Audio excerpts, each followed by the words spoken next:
Hey everybody, I'm the Ranting Monkey, and today I'm going to weigh in on the Tess Holliday Cosmo cover.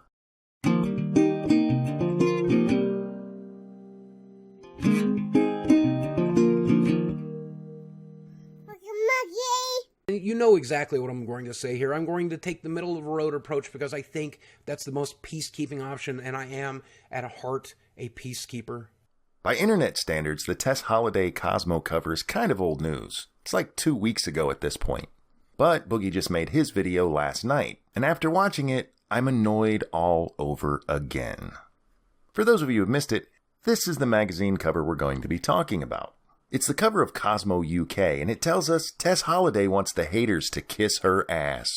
For being that round, she's quite edgy. What's up, ladies and gentlemen of YouTube? Boogie2988 coming at you live once again through the power of the internet. And once again, I got myself in a little bit of trouble on Twitter by talking about something that I thought was not like something controversial at all. I guess I probably should have realized otherwise, but I figure as a man of size, I have every right to talk about that. You know, I'm 6 foot tall and used to weigh almost 300 pounds, but that really has fuck all to do with the arguments I'm about to make. Whether or not somebody's fat is not a measure of the validity of their arguments in this. First off, I personally have no problem with Tess Holliday existing and doing what she does for a living and getting magazine covers. I'm happy for her success. You know, I'm really trying to be nice here because I like Boogie, but this is fucking stupid. Nobody has suggested Tess Holliday doesn't have a right to exist. And when you start with that, she has a right to exist. Oh, and she should be able to be on covers of magazines too. Nobody's saying she shouldn't be on the cover of magazines. Some of us just think she should be on Diabetes Today, where she belongs. The problem here is not that she's on the cover of magazines. The problem is that she is being celebrated for being almost as fucking wide as she is tall. As someone who's been big their whole life, I know the uphill battle that she is facing, especially being a plus-sized woman who's chosen to be a model. I can only imagine how difficult that has been for her. I'm sure there's been a lot of criticism, a lot of negativity, a lot of misery for her. I'm not going to be one of those people that offer that for her. I think it's great that she's successful, and I'm happy for her success. All right, look, the problem is not that she's successful. It's how she got that success.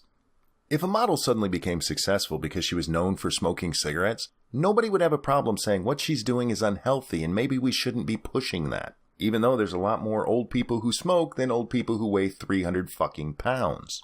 But since she's fat, we're not allowed to judge what she got famous for.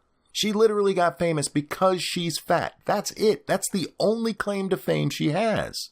She is literally celebrated for something anybody could do. Anybody can put on a massive amount of fucking weight. That's not something to celebrate. Especially when it leads to fucking medical illnesses that can kill you. Oh, but she's fat, so we're not allowed to judge. That's fucking stupid. But a lot of people do have a problem with her existing, being on magazine covers, just being out in the world and being successful. A lot of people have had trouble with me being successful as a morbidly obese person, especially when I was at my biggest, saying that doing so celebrates morbid obesity, that it normalizes morbid obesity. And I have a lot to say about that. I personally never felt that my content ever celebrated morbid obesity.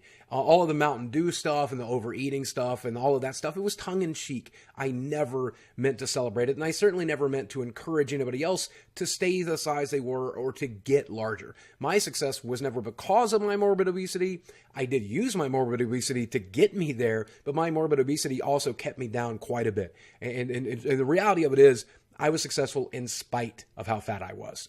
You and Tess Holliday are not the same. Whether or not you leveraged your weight to get more views on YouTube is irrelevant. You had other content. Your content wasn't just, look how fat I am. That's all she does. That and tell people they can be healthy at any size. Which is fucking moronic. I haven't watched everything you've ever done, but you never seemed happy to be fat. In fact, to me, it seemed just the opposite. You seemed depressed about it. And you sure as fuck weren't telling people, hey, you can be happy and healthy at this size. But I really can't argue about the fact that me being successful on YouTube, Tess being successful in magazines and as a model, actors and actresses who are morbidly obese being successful in their roles, it does normalize morbid obesity to some extent. That's kind of a good thing, though, because there's a lot of really heavy people in the world. With all due respect, that's fucking stupid. The fact that there's a lot of fat people out there is not a reason to turn around and normalize fatness. It's a reason to push nutrition and exercise. What we shouldn't be doing is going, you know what? This is perfectly normal. Be fat. Here's why. It's going to encourage people to be fat. If you want to argue that we need more realistic body standards on magazine covers, fine. Put a more realistic body on there. Most people don't look like Tess. We're not talking about being just a little bit overweight. We are talking about morbid obesity. We're talking about being so fat that you're going to have medical problems that are going to put you in a grave before you're 50. And you think that's something we need to normalize because there's fat people out there? Sorry, you're wrong. The most recent statistics I could find from the CDC were back in 2010, but back in 2010, 67% of American adults were overweight, 30% were obese, and 5% of Americans are morbidly obese. Now, everything I've read has said that that number has dramatically increased in the last 8 years, but even if it was still the 2010 number, that means 1 out of every 20 people is morbidly obese. 1 out of every 20 people looks like Tess Holliday. I mean, that's not the norm. 19 out of 20 people are not that size.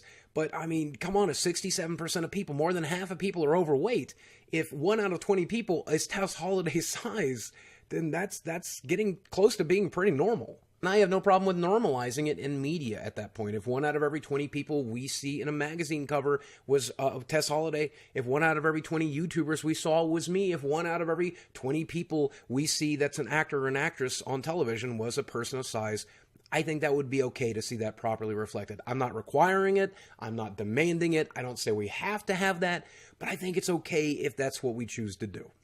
Let's apply that same logic to opioids. About 116 people die every day due to opioid overdose, but it is undeniable that opioid use has skyrocketed. Tons of people are doing it, all over the place. Does that mean we should normalize it? Seems a bad idea to me. In fact, I think at that point we should probably start fighting the problem, which is what the obesity numbers tell me we should be doing with obesity. Just because 1 in every 20 person is a fat ass doesn't mean we should just make it okay. We're not just talking about having your joints hurt or people make fun of you because you're fat. We're not talking about, oh my God, I'm going to have to use a mobility scooter if I go to Disneyland. We're talking about the fact you're going to die young. And it might not be as quick as a heroin overdose, but that doesn't make it better. Encouraging unhealthy behavior is dumb. It doesn't matter how many people are engaged in it. If it's unhealthy, we should not be normalizing it. Because, and I feel like I'm saying this a lot, that would be fucking stupid. But in this particular case, it's not about equality, it's not about diversity or anything like that, it's about advertising, and Cosmo knows that 67% of their reading demographic is overweight, and 1 out of every 20 is going to be morbidly obese like Tess. If they want to market to those people by putting a heavy person on their magazine cover, why not? I have no problem with that. If it works, go for it. Well, you're right about it being a marketing ploy, but you're wrong about what they were trying to do. They're not trying to capture the fat girl audience. They were trying to generate controversy because they know that'll get them in the papers and that they'll sell more magazines that way. Cosmo's been around for a while, and if you don't think they've been looking at demographics all along, you're just, well, wrong.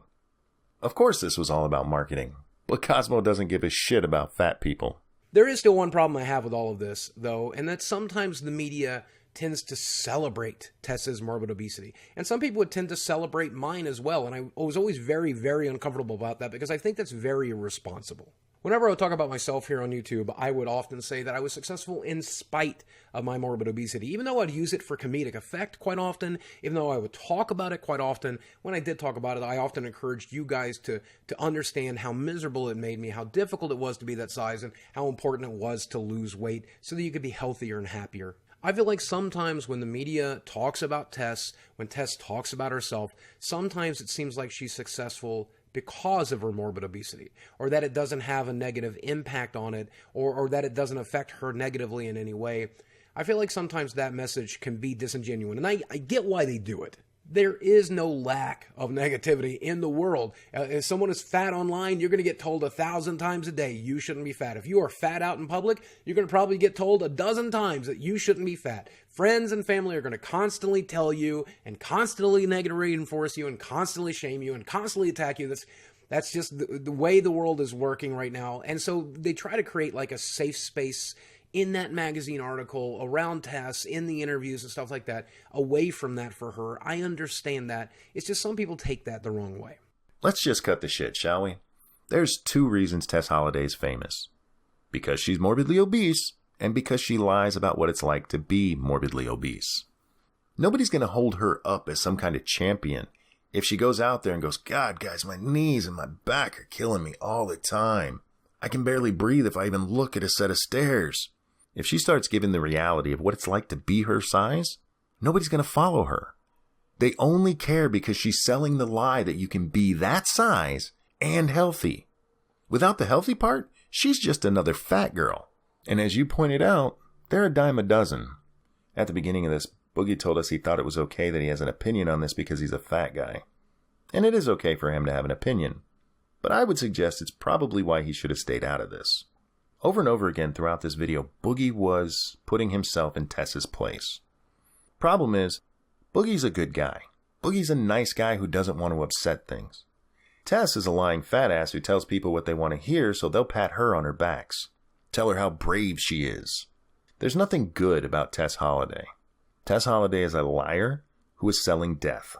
And when a magazine like Cosmo puts her on the cover to help her do that, fuck them both. Alright guys, that is going to wrap up this one. If you want more monkey in your life, you can follow me on social media, or you can catch me, Scribe, and Satsu on stream 6 nights a week. All of the links are below. Thank you so much for watching. I'm the Ranting Monkey, and I'll see you next time.